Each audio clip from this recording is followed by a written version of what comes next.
colonización, pasamos por algunos. Incluso ya desde la época aborigen, los mismos aborígenes del periodo formativo no fueron los primeros del precerámico, ¿sí o no? Y en el precerámico aquí prácticamente no teníamos actividad en lo que hoy es Quito. Teníamos cercanos en el Inca, pero no aquí en Quito.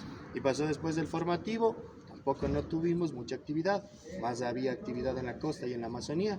Después pasamos al desarrollo regional y ahí como que ya va saliendo, por ejemplo, al final la cultura Cotocollao. Y entonces esa cultura, si bien es cierto, miren ahora tenemos aquí, fue el barrio de Cotocollao, ¿no es cierto? Entonces ya va a dar la pauta de lo que más tarde, más adelante van a ser finalmente los quitus, que son los últimos que ya se supone que estuvieron en estos sitios y que son los últimos que vienen a la resistencia de los incas, y que de los incas ya se sabe que ellos sí estuvieron aquí. Y después vienen de los incas los españoles, y también de ellos ya se sabe que ellos ya diagramaron lo que vemos de esta forma, ¿no es cierto? Y después ya viene la independencia, y después viene la república, después viene la época contemporánea, y de la época contemporánea podemos decir la temprana, que es prácticamente los primeros gobiernos estos del progresismo, ¿cierto? Hasta poder llegar más o menos a la década de los 70, y antes de los 70, mucho de lo que vemos actualmente no era así, ¿sí? No era así, porque antes de los 70 empieza la construcción y el crecimiento de apogeo de la ciudad de Quito. Las Sí. mismas calles, ¿no? Hasta los 70, por ejemplo, Quito existía solo hasta la Vida Flor. Ahí se moría. Eran más estrechos. Sí, eran más pequeñas, claro. Lo que les decía antes allá, las ordenanzas, la rehabilitación.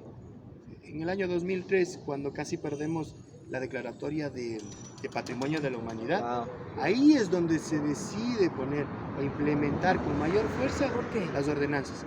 Porque no ve que todo esto estaba lleno de vendedores, estaban por ejemplo los prostíbulos que antes quedaban fuera de la ciudad, ya las mujeres estaban ubicadas aquí. En esta calle de acá, en la Oriente, a partir de las 7 de la noche todavía se mantiene. Es un poco camuflado, pero todavía se mantiene. Entonces todas esas cosas, paredes manchadas, casas cayéndose, todo eso, la orina, todo eso sumado al comercio que teníamos desmedido, donde estaban todo el mundo vendiendo, entonces no le estábamos dando una buena imagen. Una pregunta que yo pienso que cualquier turista nos va a preguntar: ¿qué significaba Quito? ¿Qué significa Quito? Quito centro. Quito. Sí, Es una palabra quichua, ¿no? es centro. Y eso Sí, siempre nos van a preguntar. es centro, es el pupo, por eso nosotros dicen, estamos en el pupo del mundo, ¿no es Sí, cierto? no es el Tahuantinsuyo, es Claro, aquí. claro. Es aquí, ajá. Es el centro. Cuando ustedes van a otros lugares, por ejemplo, hay poblados que están hacia el norte de la provincia de Pichincha y que están en dirección hacia el volcán Cayambe, hacia el Nevado de Cayambe, que es por ahí por donde sale el sol, Cangagua, y donde está la línea equinoccial, así tal cual, ¿no? Que tenemos todos esos procesos de equinoccio y esas cosas. Entonces allá hay pueblos, por ejemplo, como Picalquí, sí, hay Quitzato. Entonces todos llevan el ki en alguna de sus partes. ¿Por qué? Porque están en la mitad, están en el De hecho, centro. exacto. Cochasquí. De hecho, ellos se dan cuenta Picalquí. que esto es Quito, porque había una laguna que se llamaba Cochasquí, que significaba la laguna en medio de todo. Y a través de los eclipses, ellos se dan cuenta que esto significaba Quito, y Quito significaba en medio de todo. Pero con la adopción del español, incluso el quechua cambia a quichua, y cambia las palabras, ahora es Quito, es Quito.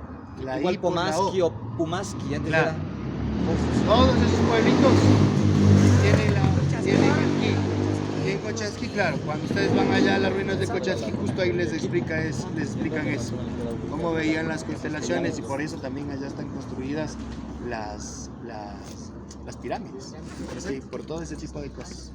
Entonces tendríamos para hablar un montón de cosas, pero Y también para los hongos, porque por los hongos